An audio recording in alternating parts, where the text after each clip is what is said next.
It's me, Mario. Good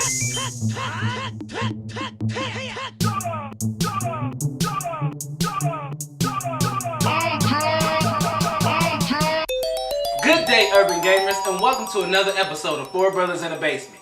I am your host, Fox Dorsey, joined with me by Will Dorsey, Lex Dorsey, and Double O Riser. On today's show, we give you our E3 post wrap-up, let you know where we stand with each next-gen console, and discuss why everyone is in disarray over DRM. But first things first, let's see what everyone's been playing. Will, what you been playing? I'm on the beta test for Final Fantasy 14. That game looked awesome at E3. Yeah, I just want to let you know that. I actually like it really, really much. All right, well, we look forward to a full preview of it soon. Lex, what you been playing? Actually, since they dropped out the Grand Theft Auto, I'm sorry, the Saint Rose 3rd for PlayStation for free, I've been picking it up and waiting for my newly expected Saint Row 4 coming out soon. No, Saint I Row 4 is gotta coming tell you. As far I picked up the third, How did Saints you go Row from is a game Have you played? to what it is now? It's but you know what? It's so good. I have to, but you know what? And I was skeptic at first. I bought the first. I don't remember why I bought the first Saints Row. I bought it anyway, and it's fun.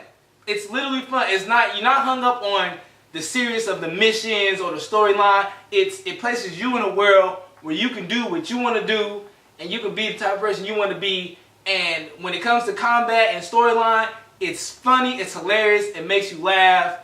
It's crazy, and it takes the craziness to the next. When I think it can't get any crazier, like some of the weapons are just crazy. It's fun, William. Yeah, it's it is. It's the epitome of what. I'm not gonna say the epitome, but if you're looking for a great time, any of the Saints Row games are excellent games. But Double Horizon, what you been playing?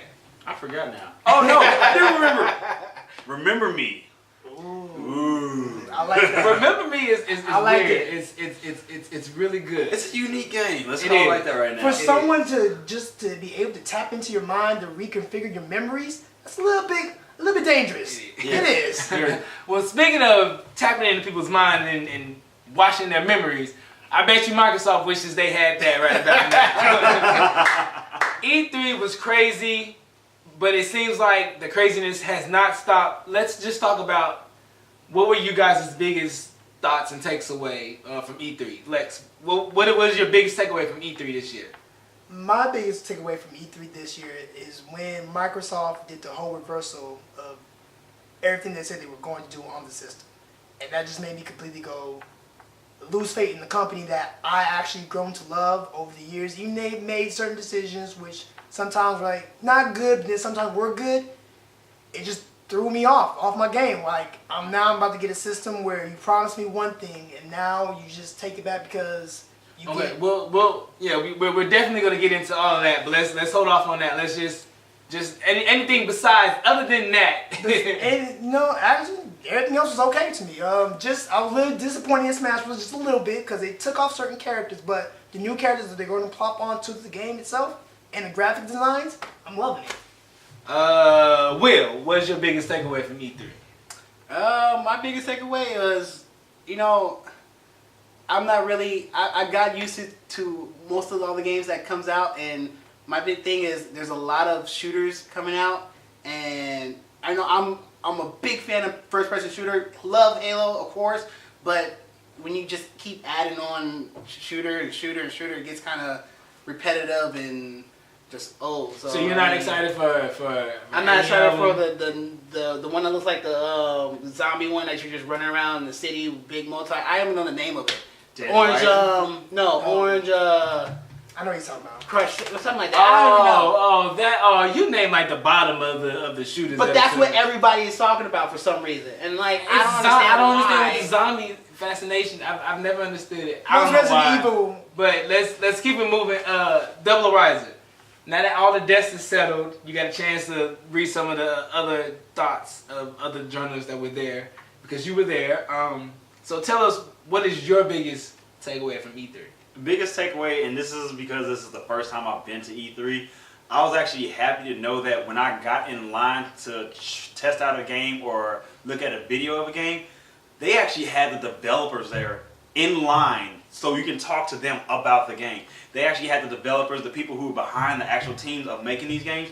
They were there to explain their game. I was actually super psyched about that, and we got a lot of video and we got a lot of interviews with them, and that gave me a lot of hope for a lot of these games. Also, Nintendo, even though you didn't have a press conference, you had the thing from Japan, whatever, I'm actually happy because, a year later, you feel like actually bringing out those big hitters. the big hitters that you were supposed to bring out the first year? I didn't even see that Japan game because it wasn't even working. It was working. It was sketchy. Yeah, it was sketchy. I was trying to watch it. But you know what? You know what? Nintendo knows what it's doing, and trust me, in the next 2 to 3 years, Nintendo be on top. Wii U will be just as popular as the Wii is, because of course, after the console wars died down, everyone has settled on their system of choice. There's still going to be a small little room enough to where Nintendo's going to slide themselves in and be in second place. They'll be in second. They won't win. They'll be in second. By the time this generation is over, they're going to be in second. Also known as, hey, here we got a new Metroid. Hey, we got a new Mario. Hey, yeah, we got a new Wii. That's all it's going to happen. But you know what? People say that all the time. Or they're just bringing back classics. But they're good. They're still good. And so if they were bringing back old games that sucked, that'd be something different. But they're bringing back games and we're still loving them. How many new Super Mario Brothers can there be before they stop making them? Oh, no. As long as people keep buying them, as long as they're still good, excellent quality games, people are still gonna buy it. Let's keep it moving. Let's talk about what Lex brought up, and you brought up Microsoft's infamous reversal. And so there were a lot of policies put in place that Microsoft announced, even pre-E3, that made everybody very upset. A lot of people were confused. If you had your ear anywhere close to E3, you already know what those problems are. We won't go into great detail about them right here. But needless to say, once E3 came, there wasn't a lot of explanation. There was still people upset, a lot of confusion, a lot of hate. Microsoft was getting a lot of hate for this console, which allowed Sony to come out of nowhere, and jump even on though Sony, it was almost the same exact thing. Allow Sony to come out. But you know, and it's funny, and let's stop right there for a second. And it's funny because both systems are going to have identical plans in place. It was just the way that Xbox came out first and the way that they worded it. And a lot of people agree that if they would have reworded it and clarified some things, maybe they wouldn't have gotten as much negative publicity as they got. But let's talk about some of the features that were removed and that are still in place. So first, everybody knows the big thing that everybody wanted was the family plan share, which will allow 10 people on your system or in your friends list to share the one game that you had bought. That was the big thing. That's what everybody wanted. But they took it out. Yeah, and that's because if you don't want DRM, then you're not going to get the family share plan. That's basically what they were saying. Family share plan they took out.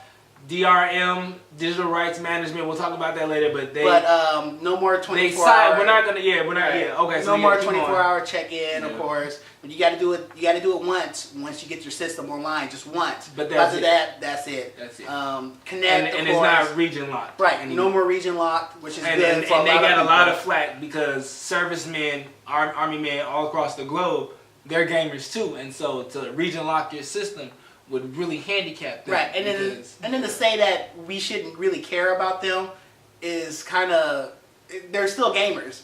Yep. Whether they're across seas or whatever, they're still gamers. Besides the fact that they're fighting for us to have conversations like this. So just want to point that out. Yeah, right. And so talk about Connect as well. So Connect is no longer listening as what people want to say. You can put it on standby, but it still has to be powered up. So I mean, really. So all those, and so that's still in the system. And so and so when we're talking about digital rights management, is what everyone's in disarray about. What is digital rights management?